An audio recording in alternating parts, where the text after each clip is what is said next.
In a region defined by conflict, volatility, and the constant drumbeat of war, one nation has built a fortress of steel, software, and strategy: Israel, a country smaller than the state of New Jersey, yet feared, respected, and envied across the Middle East. And in June 2025, the world saw why. When Iran unleashed a barrage of missiles and drones, 591 to be exact, Israel didn't just survive, it barely flinched, and then it struck back with precision, fury, and tech that looks like it came straight out of a sci-fi movie. But how did Israel get here? How did this tiny sliver of land build a military so advanced, so effective, and frankly, so terrifying that even its enemies seem to double-check their launch codes before pressing the red button? Let's break it down. The Israel Defense Forces, or IDF, is not your average standing army. It's a well-oiled, multi-layered, caffeine-fueled machine made up of three primary branches: the ground forces, the air force,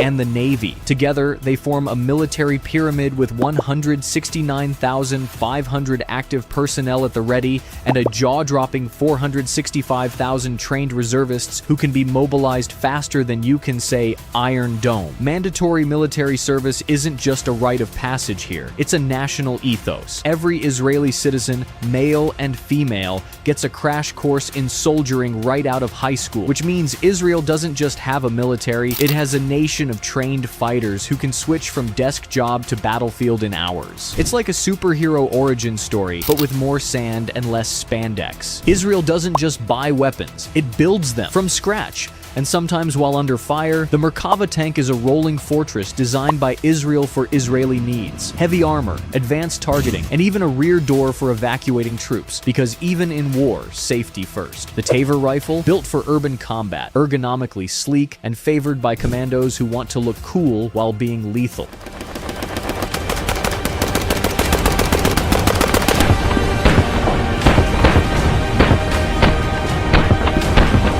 The Uzi submachine gun, a compact icon of Israeli ingenuity, used from Hollywood movies to hostage rescues.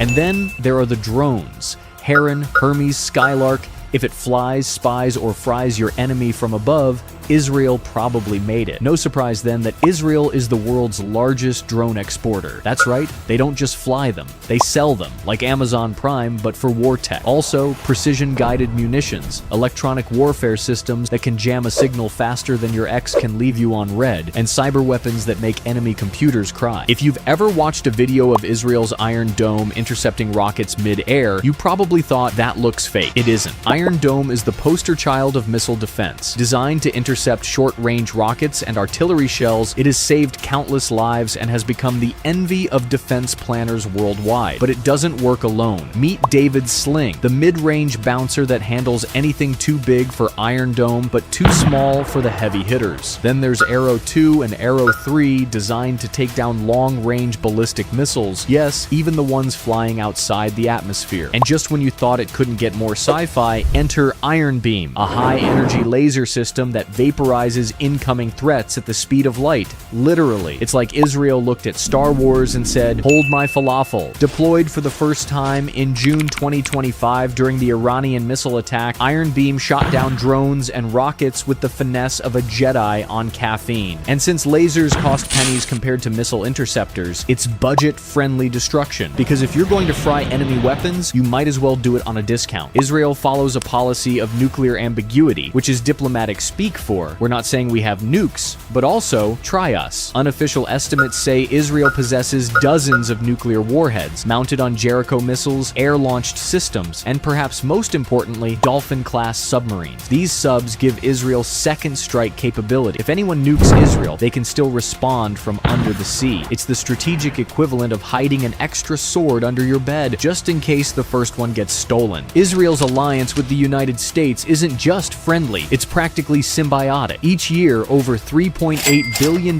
in U.S. military aid flows into Israel. That's not just money, that's access to F-35 fighter jets, to missile defense tech, to joint R&D that produces systems like the Iron Dome and David's Sling. The U.S. doesn't just back Israel financially, it integrates Israeli defense into its own strategic architecture. Think of the U.S.-Israel defense relationship as a buddy cop movie. One's the seasoned veteran with deep pockets. The other is the street-smart tech wizard who shoots first and hacks later. On June 13, 2025, Israel launched a surprise air campaign against Iran. It wasn't just another skirmish. It was a precision strike on nuclear facilities, IRGC bunkers, and high-value targets. The kind of operation that leaves generals sweating and enemy satellites blinking. Iran responded with a flood of missiles and drones, 591 of them, but Israel's defenses, including Iron Dome, David's Sling, Arrow systems, and Iron Beam, intercepted nearly all. Reports claim Israeli casualties were shockingly low, thanks to decades of preparation. Meanwhile, Mossad allegedly pulled off stunts worthy of an action flick. Drone strikes near Tehran, cyber attacks on Iranian air defenses, and maybe even a few operations we'll never hear about until the movie rights are sold. It was also Iron Beam's combat debut, and it didn't disappoint. Drones, zapped, rockets, incinerated, cost to Iran,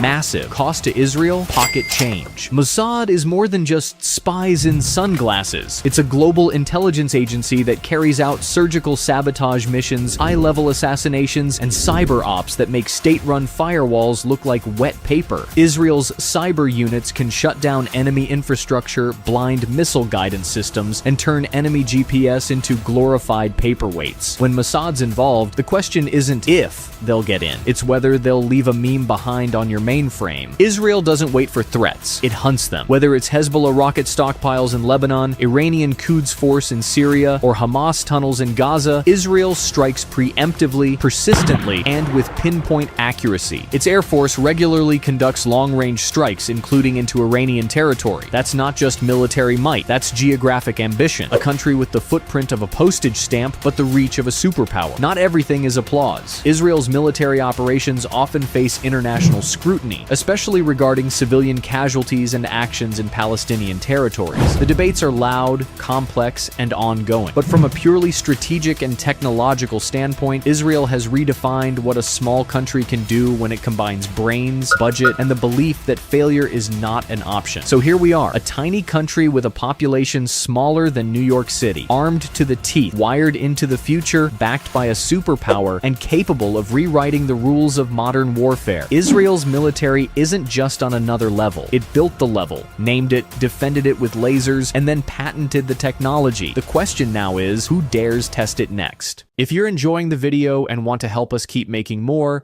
consider joining the channel as a member. It's just 99 cents a month. We kept it that low so it's easy for anyone to support. It might not seem like much, but if enough of you join, it'll make a huge difference for us.